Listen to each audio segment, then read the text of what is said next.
Бастай берейін бе? Балалар, қайырлы күн. Бүгінгі бізге беріліп тұрған тапсырма ұрпақтар арасындағы әңгімелесу әдісі. Бұл әдістікке байланысты 4 тапсырма беріліп тұр. Мен сіздерге сол ыңғайлысы ретінде екінші тапсырманы алып тұрмын. Бұл әдістің негізгі мақсаты сіздер өз ойларыңды еркін білдіру, тез сыни ойлау және топтық жұмыс ретінде дамыту мақсатында беріліп тұр. Ендеше бұл тапсырманы түсіндіріп кетейін. Бұл тізбекті әңгіме деп аталады. Мына жерде тұрған барлық оқушыларға осы әдіске қатысады. Бірінші тұрған оқушы, қазір шеңбер болып барлығымыз жиналамыз. Бірінші тұрған оқушы бір сөйлеммен әңгімені бастайды. Екінші оқушы сол сөйлемнің мағынасын жалғастырып, ең соңғы оқушы әңгімені аяқтайды. Сіздерге оңай болу үшін мен қазір суреттерді беремін. Сол карточкадағы суреттерді бір-бірімен көрсетіп, қандай әңгіме жалғастырылатынын өздерінің ойларымен бөлісерсіңдер, иә? Жақсы. Кішкене бір-біріне жақын шеңберге қарай жинақталып тұра қойыңдар.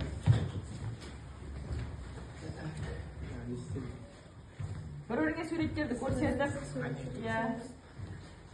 ойланып тұрыңдар. Қандай әңгіме бастайсыздар? Тек қана бір сөйлемнен жауап бересіңдер.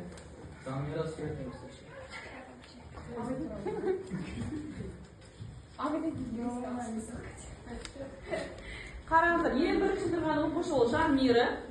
Жанмирі бастайды, ең соңғы осы әңгімені Жаңғыр аяқтайды, иә?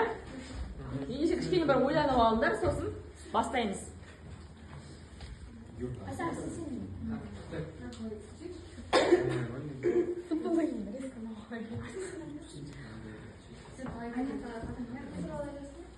Жаңғырдан әзірден немен ақты аяқталады? Қандай екен? Бастаймыз? Сол жерде көреміз ба? Ажар дайынсың ба? Бастапқы екі оқушы дайын, онда ары қарай жалғастырып көрейік, иә? Бастап көрмеңдер. Биыл Абай Құнанбайұлының 180 жылдығы. Біз Абай Құнанбайұлы атындағы мектеп гимназиясында оқимыз. Біздің мектебіміздің жатақханасында сәрсенбі күні ас беріледі. Біздің жатақханамызда жақсы рацион құрылған. Сондай-ақ біздің гимназиямызда көптеген қызықты үйірмелер бар. Және сол үйірмелердің ішіндегі футбол ол маған жақын спорт.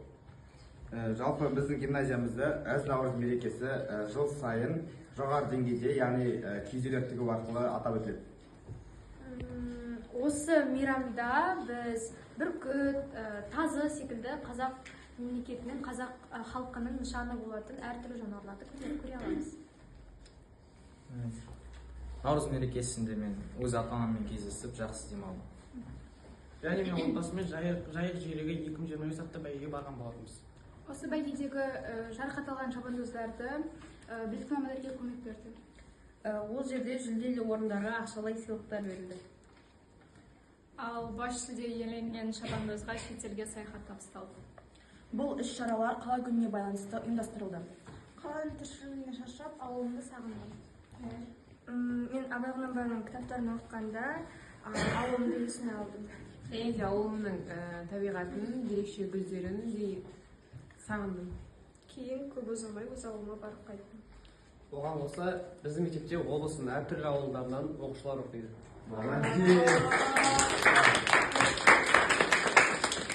Жақсы бала, рахмет, иә? Негізгі ой деген біздің гимназия туралы бастадық, иә, Абайдың 180 жылдығы.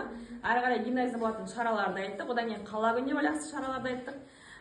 Кейін туған жеріміз туралы еске түсірдік, иә? Барлықтарыңызға, қатысқандарыңызға көп-көп рахмет. Карточкаларды жинап алайын.